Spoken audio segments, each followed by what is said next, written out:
በደቡብ አፍሪካ ኢትዮጵያውያን ላይ ምንድነው የተፈጠረው? ጆሃንስበርግ ደውዬ የሰማሁትን ላጋራችሁ። በደቡብ አፍሪካን ኢትዮጵያዊ በሱቅ መሃል በአደባባይ በሰዎች ተከቦ በጥይት ተገድሏል።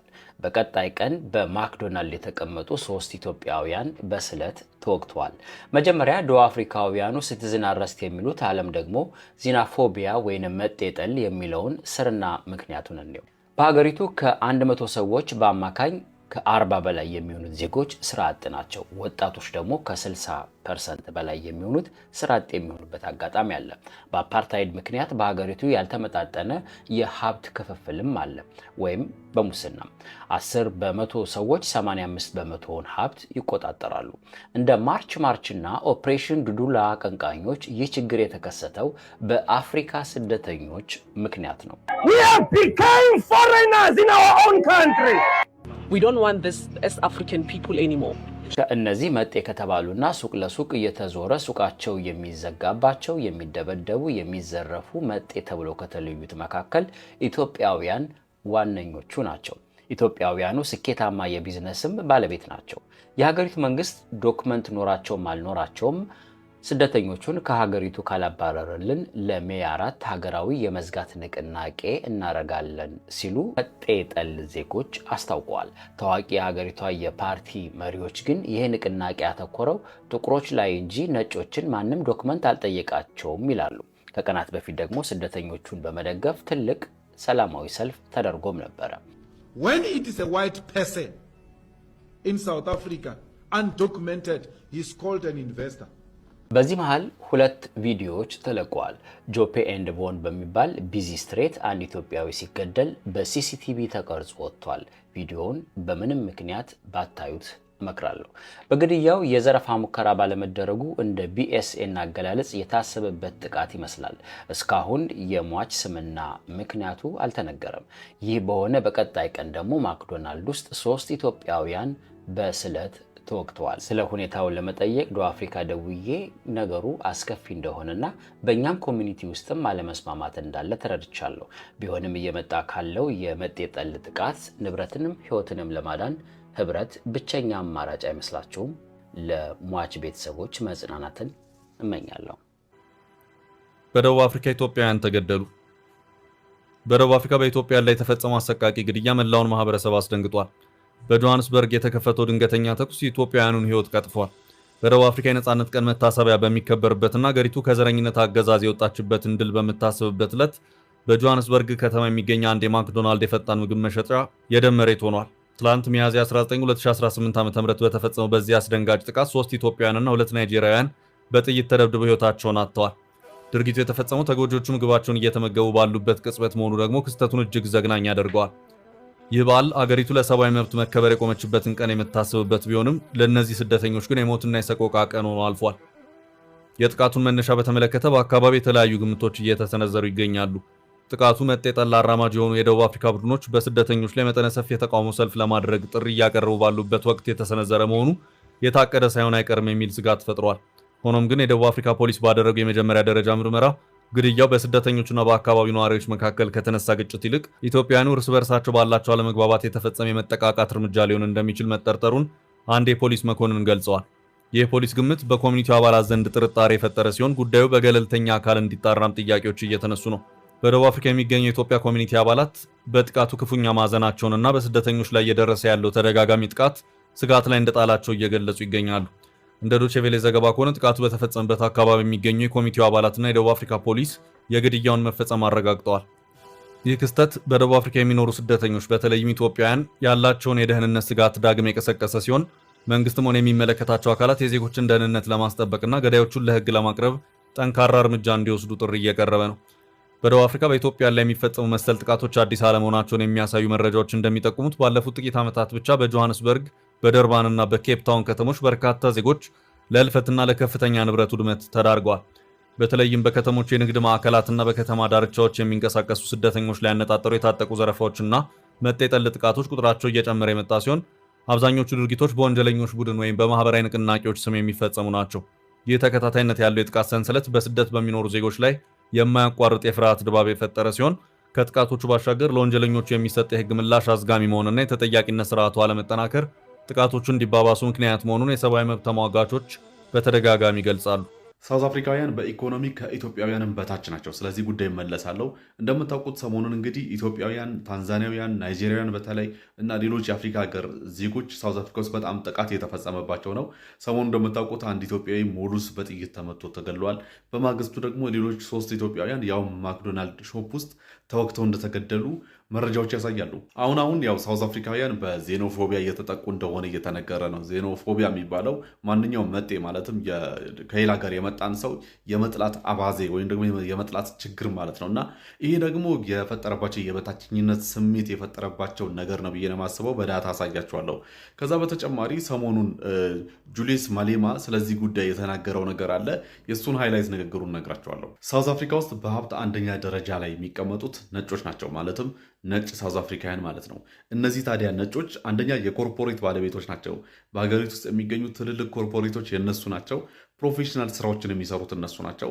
ከዛ ሲቀጥል ላንድ ኦውነርሺፕ የነሱ ነው። ማለትም አብዛኛው የሀገሪቱ መሬት ይዞታ በእነሱ ስር ነው ያለው። በከተሞቻቸው ውስጥ የሚገኙ ትልልቅ ህንፃዎችን ጨምሮ ትልልቅ የሚባሉ ድርጅቶች የነሱ ናቸው። ሳውዝ አፍሪካ ውስጥ በሀብት ሁለተኛ ደረጃ ላይ የሚቀመጡት ኢንዲያንስ ሳውዝ አፍሪካንስ የሚባሉ ናቸው፣ ወይም ደግሞ ህንድ ሳውዝ አፍሪካውያን ናቸው። እነዚህ ህንዶች ታዲያ ያው ከቀኝ ግዢና ከባሪያ ንግድ ጊዜ ጀምሮ የነበሩ ናቸው። እንደምታውቁት እንግሊዝ ሳውዝ አፍሪካንም እንደገና ህንድንም ቀኝ ግዢ ገዝታለች እና ያኔ ከህንድ ሀገር ወርከሮችን ወደ ሳውዝ አፍሪካ ታመጣ ነበር፣ አመጣ ስራ ታሰራ ነበር እና እነዛ ህንዶች አሁን ላይ ወልደው ተዋልደው ያው ሳውዝ አፍሪካ ውስጥ ነው የሚኖሩት። ሳውዝ አፍሪካውያን ናቸው።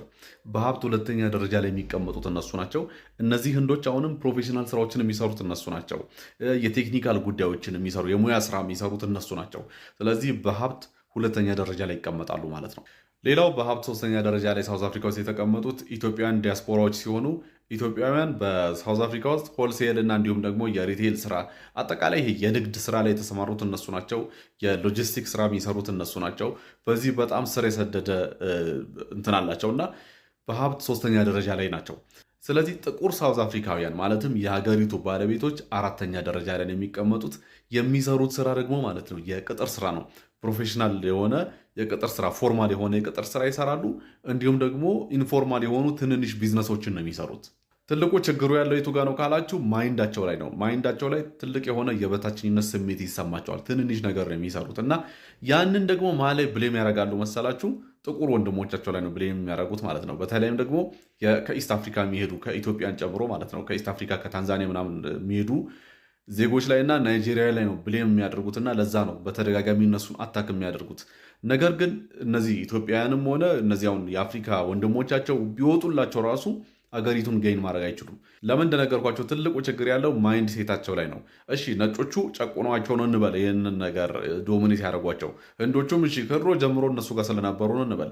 ኢትዮጵያውያን ዲያስፖራዎች ናቸው በሀብት ሶስተኛ ደረጃ የተቀመጡት። ኢትዮጵያውያን እዛ ሄደው ተቀጣሪ አይደሉም፣ ቢዝነስ ኦነር ነው የሚሆኑት እና ችግሩ ያለው እነሱ ጋር እንደሆነ የምታውቁት በዚህ ነው። እንግዲህ ጁሊየስ ማሌማ ይህንን ጉዳይ አስመልክቶ ንግግር ያደረገውን ሰምቼ ነበር እና ምን አለ መሰላችሁ ፎሬነር ማለት ዲፊኒሽኑ አለ ፔፐር የሌለው ወይም ደግሞ ሌጋል የሆነ ሊያሳይ የሚችለው ዶክመንት የሌለው ከሌላ ሀገር የመጣ የሀገሩ ባለቤት ለመሆኑ ምንም አይነት በቃ ማረጋገጫ የሌለው ማለት ነው እና ትንሽዬ ሻንጣ ሸክፎ መጥቶ እዚህ የሚኖር ማለት ነው ፎሬነር ካለ በኋላ ያ ማለት አለ እናንተ ናችሁ። በነገራችን ላይ ጁሊየስ ማሌማ ማለት የኢኤፍኤፍ ወይም ደግሞ ኢኮኖሚክ ፍሪደም ፋይተር መስራች የሆነ ፓን አፍሪካኒዝም የሚያቀነቅን ግለሰብ ነው። ሳውዝ አፍሪካ ውስጥ የሚኖር በጣም ትልቅ የሆነ ኢንፍሉዌንሻል የሚባል ፊገር ነው እና ያ ማለት እናንተ ናቸው ያለው ሳውዝ አፍሪካንን ነው። እናንተ ራሳችሁ ፎሬነር ናቸው በገዛ ሀገራችሁ ነው ያላቸው። ልካቸውን የነገራቸው በዛ መድረክ ላይ ለራሳችሁ ተከራይታችሁ እየኖራችሁ ከክራይ ቤቶቻችሁ ተሰብስባችሁ ወጣችሁ አፍሪካውያን ወንድሞቻችሁ ላይ ጥቃት ተፈጽማላችሁ፣ እነሱ ላይ ማርች ታደርጋላችሁ፣ ደግሞ ትሰበሰባላችሁ እና ከዛ ግን አለ በማግስቱ የእናንተ ላንድ ሎርድ ወይ ደግሞ እናንተን ቤት ያከራያችሁ ነጭ በራችሁ ላይ መጥቶ ከቤቴ ውጡ ሊላችሁ ይችላል። ሻንጣችሁን ይዛችሁ ነው የምትወጡት። እቺን ሀገር ኦን አታደርጓትም። ምንም ኦን የምታደርጉት ነገር የለም። የሀገሪቱ ባለቤት ለመሆናችሁ ምንም ማረጋገጫ የላችሁም እያለ ሲነግራቸው ነበረ። በጣም የሚያሳዝነው ዶሚኔት ያደረጓቸው የጨቆኗቸው ሌሎች ናቸው። እነሱ ያንን ብሌም የሚያደርጉት ደግሞ ሌሎችን ነው።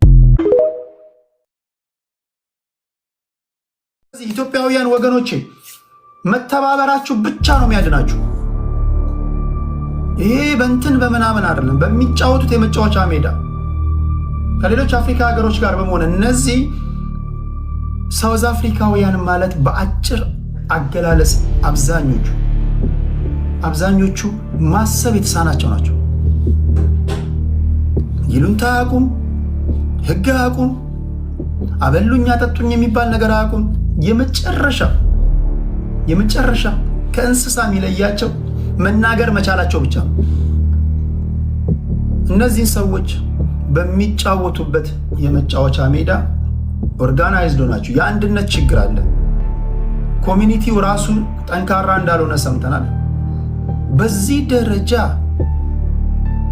ኢትዮጵያዊ ሆናችሁ የጀግና ልጆች ሆናችሁ አባቶቻችሁ እናቶቻችሁ ጀግንነትን ያስተማራችሁ ኢትዮጵያውያን ሆናችሁ ሱስ ያደነዘዛቸውን ሰዎች እንዴት ነው ኮንትሮል ማድረግ የሚከብዳችሁ? በነገራችን እንዴት ነው ህብረት የከበዳችሁ? እንዴት ነው አንድነት የሚከብዳችሁ? ኦኬ አገር ቤት ኦኬ መንግስት አንድ እንዳንሆን ኢንተርፊር ያደርጋል ምናምን ኦኬ ሊባል ይችላል። መንግስት ሊደርስ በማይችልበት ሀገር ላይ እየሞታችሁ እንዴት ነው አንድ መሆን የሚከብዳችሁ? ከሀገር ውጭ ከወጣ በኋላ ምን ያደርግልሃል ብሔር? እኔ አንዳንዴ መንገድ ላይ ሲሄድ እኔ እንዴት እንደሚያቅለሸልሹኝ ብትዋቸው እኔ እንደ አንድ ኢትዮጵያዊ ነው እንድታናግሩ የምፈልገው። ጋይስ ነግራችኋለሁ። እኔም ሲሪየስሊ ነው የምነግራቸው።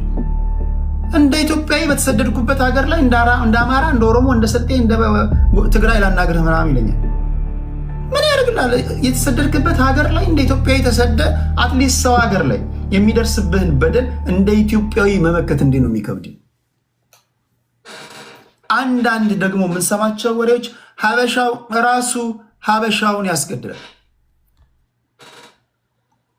ሀበሻው ራሱ ሀበሻውን ያስገድላል። ሁለት አይነት ግድያዎች አሉ። ሱቃችሁ ውስጥ መጥተው የሚገላችሁ ሌባ፣ እሱ ሌባ ነው።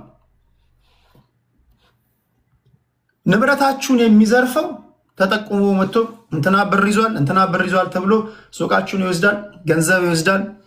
ህይወታችሁን አያጠፋም። ብዙ ጊዜ እጃችሁን ወደ ላይ ካነሳችሁ ብዙ ጊዜ የሚፈልጉትን ገንዘብ ይዘው ይሄዳሉ ነው የሚባለው። ይሄ ግን ኖ ያን አሁን የምናየው ግድያ ማክዶናልድ ውስጥ ያየነው ግድያ፣ KFC ውስጥ ያየነው ግድያ፣ GP ስትሬት የሚባል ቦታ አለ ጆሃንስበርግ መሃል ላይ ቁጭ ያሉ ወገኖቻችን የተገደሉበት ግድያ ነው። ሌባ አይደለም፣ ጥቆማ ነው። ተጠቋቁመውን እርስ በርስ የሚገዳደሉት እንዲህ ያለ ሌባ የለም። መሞቱን አረጋግጦ ምናምን ነው። አንድ ሰው ሳውዝ አፍሪካ አለ ደውዬ አሁን የመጣብን ጉድ አለ። እነዚህ ሌቦቹ ቢያዙ ራሳቸው የላካቸውን ሰው አይናገሩም። በጣም በተዋረደ የመጣ ነው። ቼን ነው።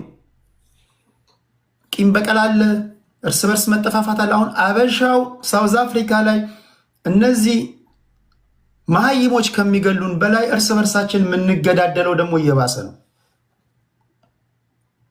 ይሄ አደገኛው ነው። ማቆሚያ የለውም።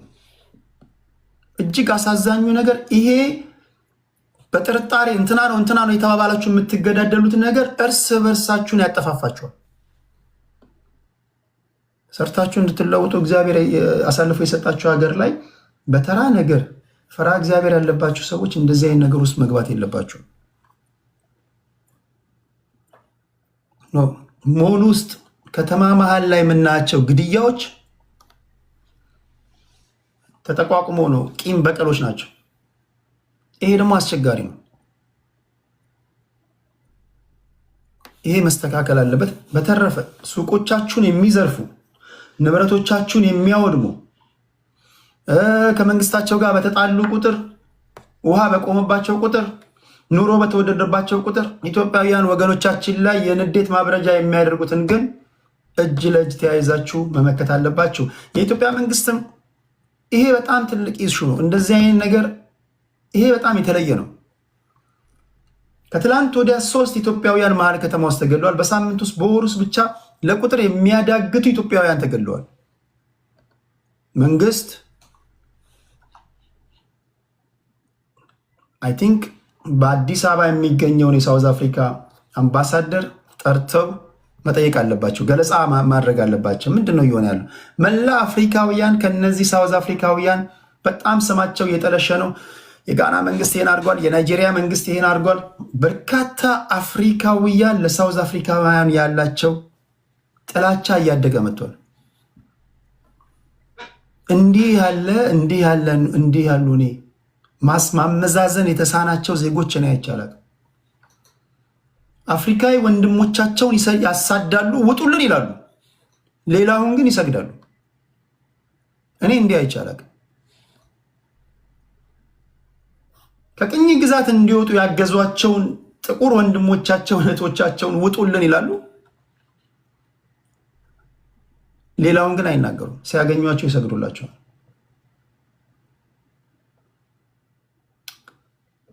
ከተማ ውስጥ ያሉ ሳውዝ አፍሪካውያን አናግሬያቸው ነበር። አይ ቲንክ ዛሬ ትልቅ ሰልፍ ተደርጎ ነበር መሰለኝ በጆበርግ።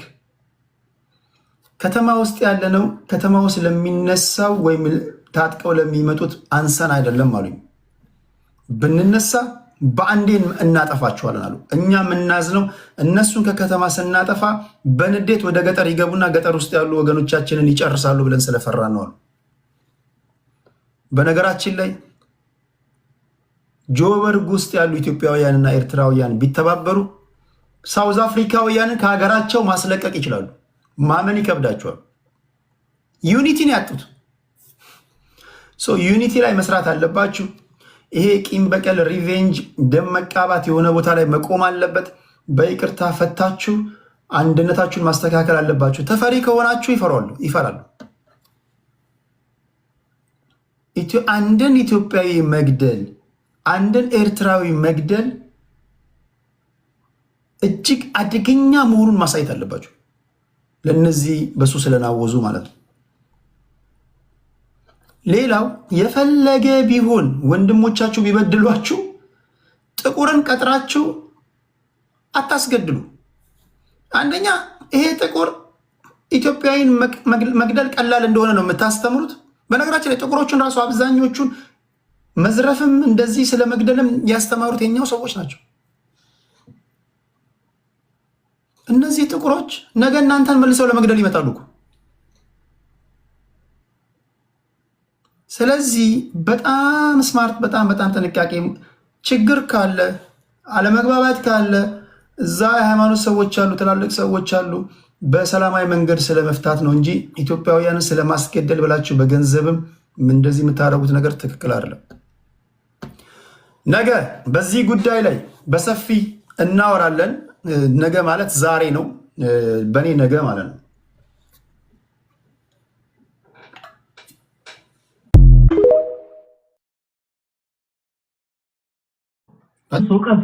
ሱቅ ሲገቡ ማለት ነው ሌባ የሚለውን አንዳንድ ቃላቶች ያውቃሉ። አንተ ወጣ ብለህ መሳሪያ እንኳን ባትይዝ እነሱ ሱቅ ውስጥ ሲገቡ ውጪ ላይ ሆነ ሌባ ገብቷል ምናምን ብትል ሹልክ ብሎ ነው የሚወጡት። ህብረቱ ቢኖር ልቅም አድርጋ ድራሻቸው ይጠፋል። ምናልባት እንደዚህ በሰርፍ በሚነሱ ሰዓት እንደ ፌንጣ ምንድነው መንጋ አላድርግ እንደሱ ዱቄት ነው የሚያደርገው። ቆይ እኔ አሁን አንድ ሁሉ ጊዜ ማንሳት የምፈልገው ጥያቄ ኢትዮጵያውያን በጣም ሀብታም ይሆናሉ። ሳውዝ አፍሪካ ጆበርግ ብትሄዱ ህንፃ ፎቅ ላይክ G+30 40 ምናምን ህንፃ ነው። ህንፃ ስላችሁ ይሄ G+1 ምናምን እንዳይመስላችሁ። ይሄ ህንፃ የእንትና ነው፣ ይሄ ህንፃ የከበደ ነው፣ ይሄ ህንፃ የእንትና ነው ይሏቸዋል።